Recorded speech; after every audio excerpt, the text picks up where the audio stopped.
Samajwadi party के राष्ट्रीय अध्यक्ष और उत्तर प्रदेश के पूर्व मुख्यमंत्री अखिलेश यादव ने सत्तारूढ़ दल भारतीय जनता पार्टी और मुख्यमंत्री योगी आदित्यनाथ पर शनिवार को निशाना साधते हुए आरोप लगाया कि जहां जहां जमीन दिखाई दे रही है वहां वहां भाजपा के लोग कब्जा कर रहे हैं।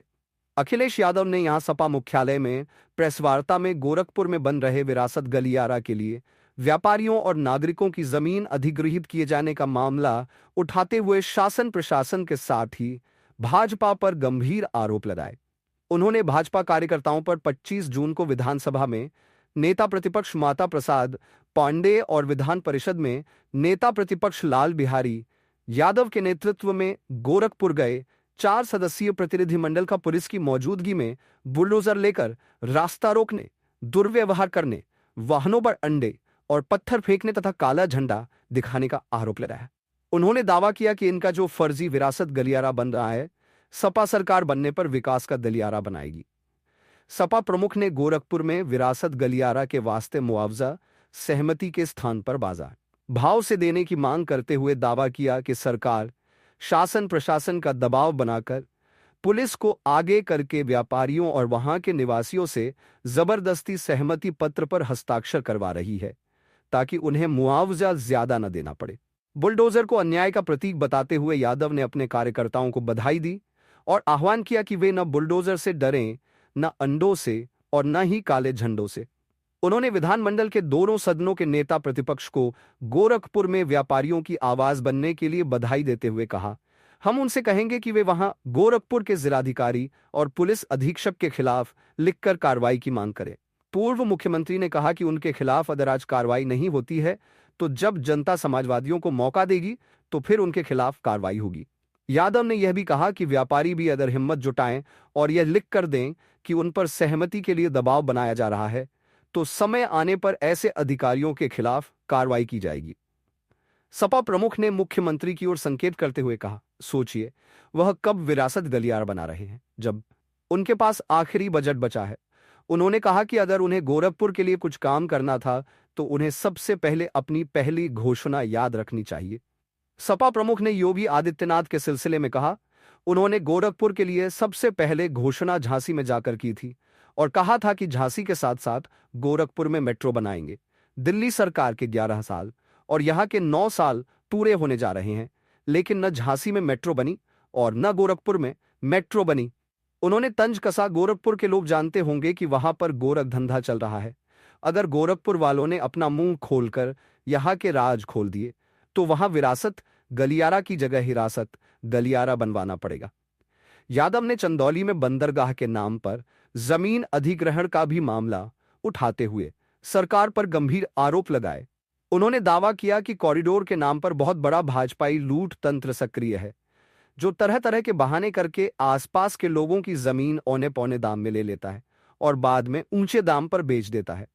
उन्होंने कहा कि इस खेल में कुछ गिने चुने भाजपाई मलाई काट लेते हैं और जनता के साथ धोखा हो रहा है। उन्होंने कहा कि इसीलिए अयोध्या में भाजपा हारी और प्रयागराज एवं बनारस में हारते हारते बची तथा अब मथुरा और गोरखपुर का नंबर है। उन्होंने मुख्यमंत्री पर अपने गृह जनपद जाने का रिकॉर्ड बनाने का दावा करते हुए कहा कि कोई मुख्यमंत्री इतना अधिक अपने गृह जनपद नहीं गया होगा जितना यह मुख्यमंत्री जी गए हैं, लेकिन इसके बाद भी लगातार आपराधिक घटनाएं हो रही है। इसके पहले नेता प्रतिपक्ष माता प्रसाद पांडेय ने 25 जून को अपनी गोरखपुर यात्रा का ब्यौरा देते हुए भाजपा पर गंभीर आरोप लगाए और अपने वाहन पर अंडे फेंकने, बुलडोजर से रास्ता रोकने और काला झंडा दिखाने के आरोप लगाए। चंदौली से आए विद्याधर ने जमीन अधिग्रहण के नाम पर उत्पीड़न का आरोप लगाया और कहा, हम अहिंसक तरीके से विरोध प्रदर्शन करेंगे और जान दे देंगे लेकिन जमीन नहीं देंगे। सेकुलरिज्म ने और सोशलिज्म ने, सेकुलरिज्म हमें इक्वलिटी इन रिलीजन बताता है और डिफाइन कर दे रहा है, और सोशलिज्म हमें इक्वलिटी लाता है समाज की कैसे एकता हो। तो वो आरक्षण की बात होती है उसमें, ये आरक्षण के खिलाफ है, ये भाईचारे के खिलाफ है, ये हमारे आपके सबकी एकता के खिलाफ है। इसलिए ये एंटी सेकुलर है। सेकुलरिज्म इसलिए नहीं पसंद है इनको, और आरक्षण का सीधा सीधा हमला नहीं कर सकते लोग, इसलिए सोशलिज्म का रास्ता अपनाते हैं। और कैपिटलिस्ट जब होगी देश तो हमारे गरीबों को कुछ मिलने वाला नहीं है। इसीलिए कई मौकों पर हम कहते हैं कि जो बात भारतीय जनता पार्टी सीधे सीधे नहीं कह सकती है, वो पीछे से ये कहती है कि हमें सोशलिज्म नहीं चाहिए, सेकुलरिज्म नहीं चाहिए, क्योंकि ये नफरत फैला करके वोट लेना चाहते हैं। सर, सपा सांसद से सगाई के बाद क्रिकेटर रिंकू सिंह को खेल कोटे से बीएसए बनाने की फाइल ठंडे बस्ते में डाली। मैं आपसे जानना चाहता हूं कि गोरखपुर का इतना महत्वपूर्ण मसला है जहां पर व्यापारियों की जमीनें छीनी जा रही हैं, अपने लोगों को लाभ पहुंचाया जा रहा है, जब मुख्यमंत्री जी अपने ही क्षेत्र में जहां से चुने गए हैं या अपने ही गृह जनपद के लोगों को न्याय नहीं दिला सकते, तो उत्तर प्रदेश जनता को कौन सा न्याय मिलेगा?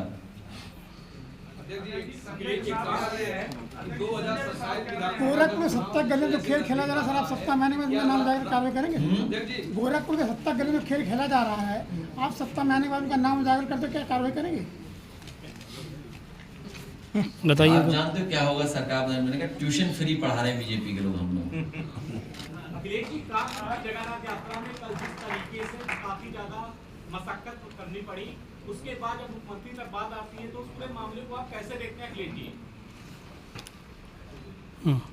किस चीज को?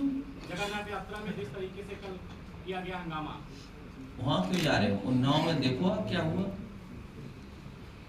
उन्नाव में सुनने में आया घटनाएं बहुत हुई हैं, तो लॉ एंड ऑर्डर क्या है? जब धार्मिक यात्राओं को भी सुरक्षा नहीं दे पा रही सरकार। बलिया में 12 साल की गोली हत्या हो गई, रात को चाकू मार कर दिया। संजय जी साहब कह रहे हैं कि एक सपा ने नहीं सुनी तो भाजपा में आए, आपने सुनी तो फिर आपको जीतने वाले दल की तरफ भाग सकते हैं, और ऐसे लोगों का कोई भरोसा नहीं है। यहाँ बैठे थे मेरे बगल में, 2 घंटे बाद छोड़ के चले गए थे।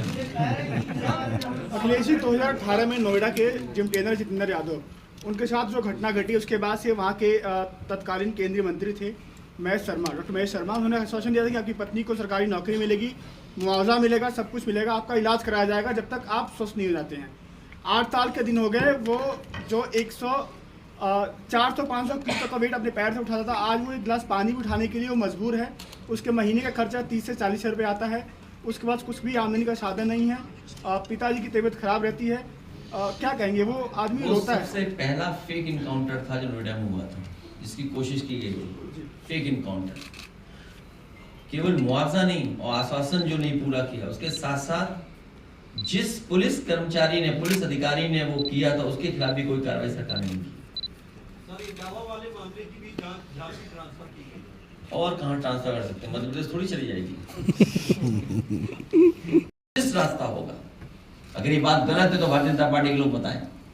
और उस समय भी ये बहस हुई थी कि ये दोनों बातें नहीं आनी चाहिए बंबई के अधिवेशन में। इससे भी खराब बात ये हुई है वहां कि अधिवेशन के लिए धन किसने दिया था, वो विषय आपके लिए छोड़ता हूं मैं, और रिसर्च करके बताइए आप।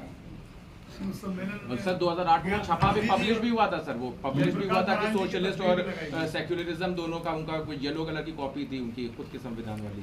उस सम्मेलन में गांधी जी और जयप्रकाश जी की तस्वीर भी लगाई गई। ठीक है, मैं सहमत हूँ आपसे, ठीक कह रहे हैं सर, एक ये सेकुलरिज्म और समाजवाद हटाने की बात कर रही है कि 1976 में जोड़ा गया था। 1973 में सुप्रीम कोर्ट केशवानंद भारती